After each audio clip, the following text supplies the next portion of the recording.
एक सवाल मैं आप सभी लोगों से पूछना चाहता हूं कि सरकार ने अगर यूरोपियन यूनियन के सभी देशों को मिला दिया जाए तो करीब 30 देशों के साथ फ्री ट्रेड एग्रीमेंट कर लिया है, और हर एग्रीमेंट में भारत के 99% से ज्यादा एक्सपोर्ट पर सामने वाले देश में कोई ड्यूटी नहीं लगेगी, ये सुनिश्चित किया गया है। तो मेरा सवाल यह है कि ये बाजार के लिहाज से, निवेशक के लिहाज से किस सेक्टर के लिए सबसे ज्यादा बड़ी अपॉर्चुनिटी आने वाले दिनों में दिख रही है? और ये भी बता दूं कि ये सिर्फ एग्रीमेंट किया ही नहीं गया, अब वो लागू होने लग गया। 15 जुलाई से यूके के साथ एग्रीमेंट लागू होगा, जो बहुत बड़ा बाजार है, और बाकी देशों के साथ तो आने वाले दिनों में समय समय पर लागू होता रहेगा। शुरुआत सुनील जी आपसे।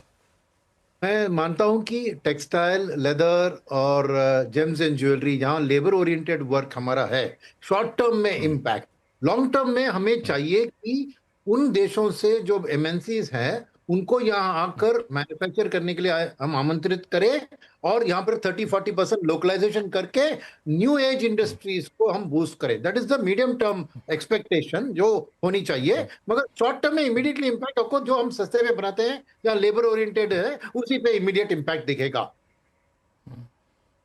ठीक है, ये मीडियम टर्म शॉर्ट टर्म में आपने सेक्टर बताया। दलजीत सिंह कोहली साहब, एक्सपोर्ट वाले सेक्टर पर ध्यान रखा जाए?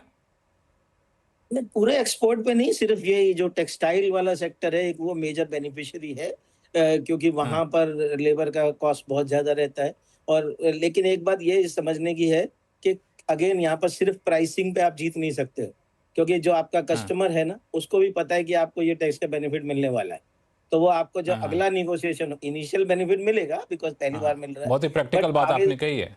अगली बार वो बोलेगा कि अभी ये सारा पास ऑन करो मुझे।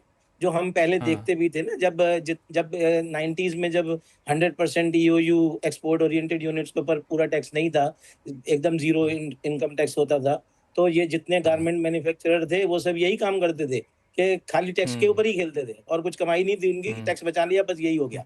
तो ऐसा ही सिचुएशन वापस, इसका बेनिफिट उतना कितना लॉन्ग टर्म सस्टेनिंग होगा, लेकिन हाँ, जो अपनी लिस्टेड कंपनी है उनका यूके वगैरह में बहुत अच्छा एस्टेब्लिशमेंट ऑलरेडी है।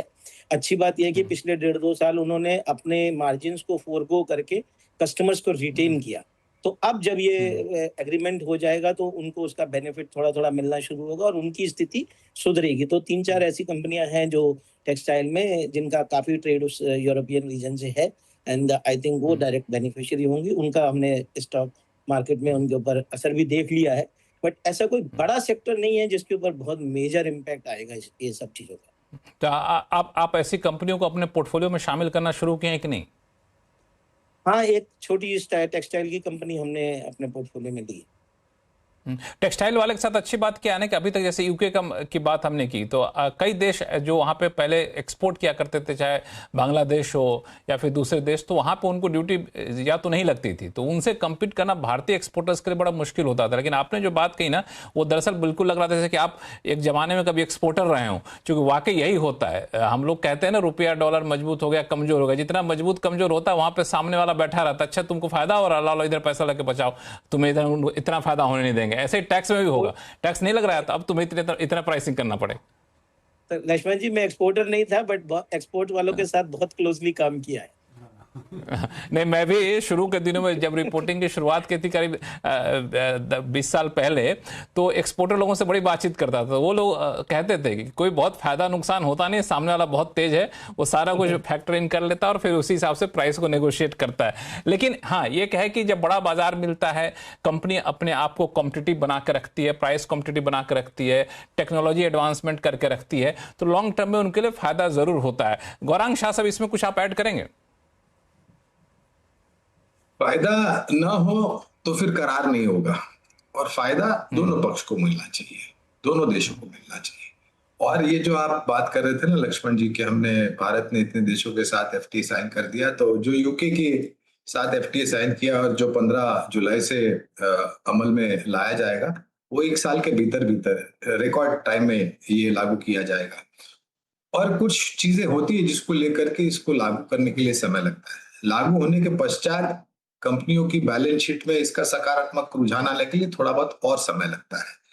क्षेत्र के आधार पर, कंपनियों के आधार पर विकास, बैलेंस शीट का, नतीजों का विकास और ऊपर के तरफ के दायरे बिल्कुल बन सकते हैं, लेकिन इसमें सब में समय लगेगा।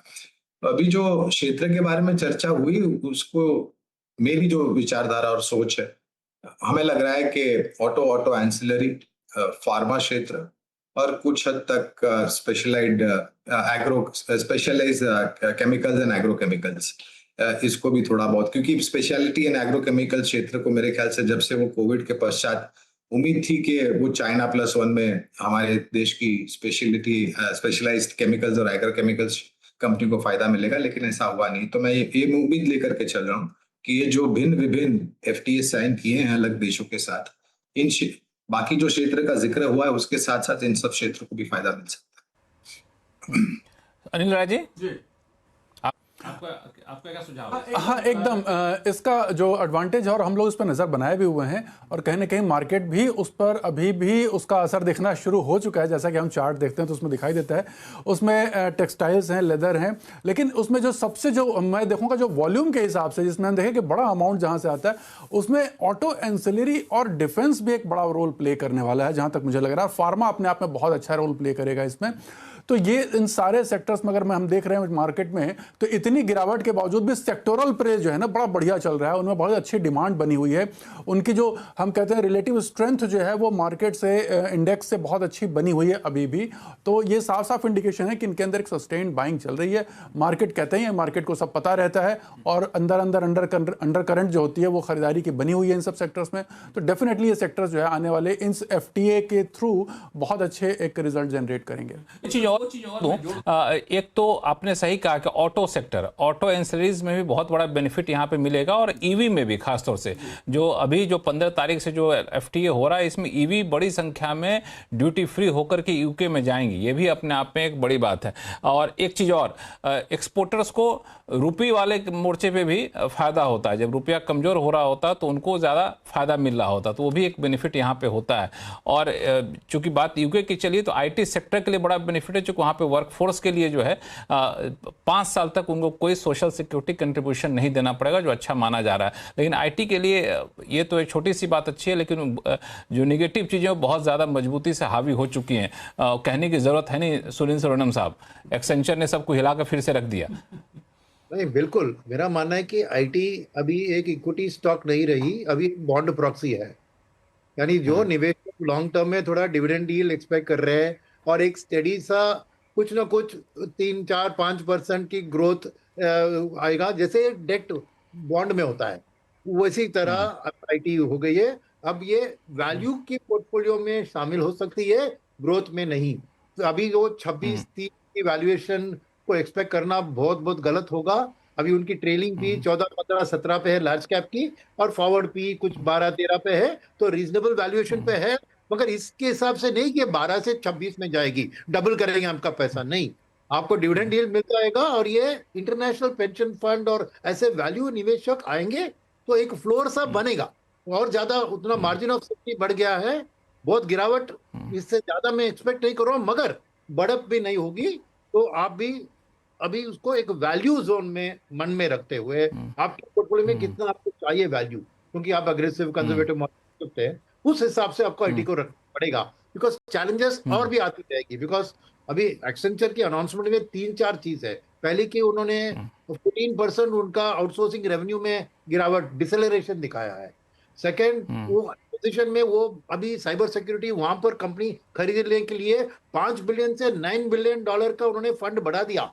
अब इंडियन कंपनी के पास उतना पैसा जाके एक्विजिशन करने वाले एग्रेसिव इंटेंट नहीं है, वो बात है। तीसरी बात है कि जो उनकी जो कस्टमर बेस है वो भी रीफैशन कर रहे हैं, long term contract, total contract volume को रख रहे हैं, मगर जो शॉर्ट टर्म प्रॉफिटेबल कॉन्ट्रैक्ट होती है उसको ठाल रहे हैं, उसको डिले कर रहे हैं। तो ये इम्पैक्ट जरूर इंडियन कंपनी से भी आएगा, ये डर था मार्केट के लिए, इसलिए इतनी पिटाई हुई। मगर ये थोड़ा जो पिछले 3-4 दिन में एक बढ़त हुई थी उसको पूरा निकाल दिया। तो मेरे ख्याल में, जैसे मैंने कहा पहले ही, अभी ये IT सेक्टर एक बॉन्ड प्रॉक्सी है। लेकिन एक चीज बताइए दलजीत सिंह कोहली साहब, कि अभी मैंने देखा पिछले कुछ दिनों में अपने IT सेक्टर की दिग्गज कंपनियों ने कई सारे कंपनियों के साथ या तो टाई अप कर रही हैं या फिर एक्विजिशन कर रही हैं, जो आर्टिफिशियल इंटेलिजेंस के क्षेत्र में काफी आगे निकल चुकी हैं। तो ये सब क्या कुछ राहत नहीं दे पाएंगे क्या? लक्ष्मण जी, ये एक तो बहुत लेट कर रही, ये जो करना चाहिए था कुछ कई साल पहले वो अब शुरू किया है, सोचना शुरू किया है। दूसरा, अभी इसका इम्पैक्ट क्या आएगा वो भी क्लियर नहीं है, क्योंकि आज तो उनको कुछ दिखाने के लिए, कभी कभी क्या होता है, कंपनियां जब देखती हैं कि मार्केट में इतनी पिटाई हो रही है तो कुछ तो करने के लिए अनाउंस करो भाई, कुछ तो करो। तो कोई सरकारी एआई में डाल रहा है, कोई दूसरी एआई जो भी अवेलेबल है वो खरीद लो। फाइनली वो तुमको कैसे बेनिफिट करेगा और क्या उसके रोड मैप है, वो मुझे नहीं लगता है कि एक दो कंपनियों की अभी एनुअल एनालिस्ट मीट हुई, उन्होंने भी बहुत जार्गन तो बहुत यूज किया एआई के बारे में, बट फ्रैंकली कुछ समझ नहीं आया कि वो करने क्या वाले हैं उसका, और उससे होने क्या वाला है।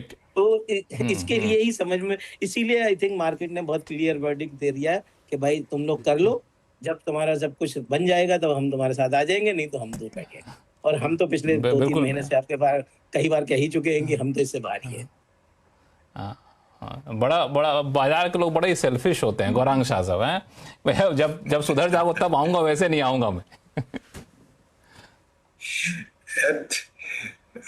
चैरिटी कोई नहीं करना चाहता शेयर बाजार पे, ये बात तो सही है। कोई मतलब आपने ऐसा कोई खोल नहीं रखा संस्था के आप चैरिटी करते जाए, दान देते जाए, और आपको उत्तर देना है आपके क्लाइंट्स को, आपके बड़े बड़े क्लाइंट्स जो भी संस्थाओं को, जो भी आपकी राय पर सलाह पर निवेश करते हैं। तो मैं बिल्कुल सहमत हूं कि एक जो वो सुनहरा काल था आईटी क्षेत्र का, आज से 5 साल पहले या 10 साल पहले, उस प्रकार का आपको मुनाफा अपने निवेश की गई पूंजी पर आईटी में अब मिलना, मेरे ख्याल से उस शब्द का प्रयोग तो मैं नहीं करता हूं, लेकिन नामुमकिन लग रहा है थोड़ा, क्योंकि जिस प्रकार से खोज हो रही है, आविष्कार हो रहा है, जिस प्रकार से बहुत तीव्र गति से नए नए टूल्स और प्लेटफॉर्म्स आ रहे हैं, तो प्रयास कंपनियां कर रही हैं अपने आप को, भारतीय आईटी कंपनियां प्रयास कर रही है अपने आप को उस ढांचे में उतारने के लिए, लेकिन कितने सक्षम रूप से सफल हो पाते हैं ये तो आने वाले भविष्य में ही पता चलेगा। तो एक बाय द वे विकल्प आईटी क्षेत्र हो सकता है, ऑन एंड ऑफ आपको इधर उधर थोड़ा बहुत रुझान बेहतर देखते मिले, मूल्यांकन को लेकर के, सेक्टोरियल शिफ्ट को लेकर के, कुछ छोटी मध्यम अवधि के लिए, लेकिन कारगर सकारात्मक लंबी अवधि की अगर आप प्रदर्शन की बात करें तो वो बहुत ही चुनौती भरा माहौल रहेगा, पहली बात। दूसरी बात, आपके मन में जो भावनाएं हैं, वो भावनाओं को मैं समझ लिया हूं, आप व्यक्त नहीं करना चाहते उतने कठोर शब्दों में, मुझे पता है। एक आखिरी लाइन, अनिल राय जी, शो का समय खत्म हो रहा है जी एकदम। देखिए लक्ष्मण जी, इसी शो पर पिछले 6 महीने से मैं लगातार कह रहा हूं आईटी से दूरी बना करके रखें। कारण वही है, सीधी सी बात है, हम बाजार में कोई भी आता है तो कारण मत बताइए, आईटी से दूरी बना कर रखिए, लेकिन एकदम दूरी बना कर लेकिन हाथ में लैपटॉप है, हाथ में मोबाइल है, आईटी के बिना जिंदगी चल नहीं सकती, लेकिन आईटी से दूरी बना कर रखिए। अब कब तक दूरी बना कर रखिए हम लोग देखेंगे।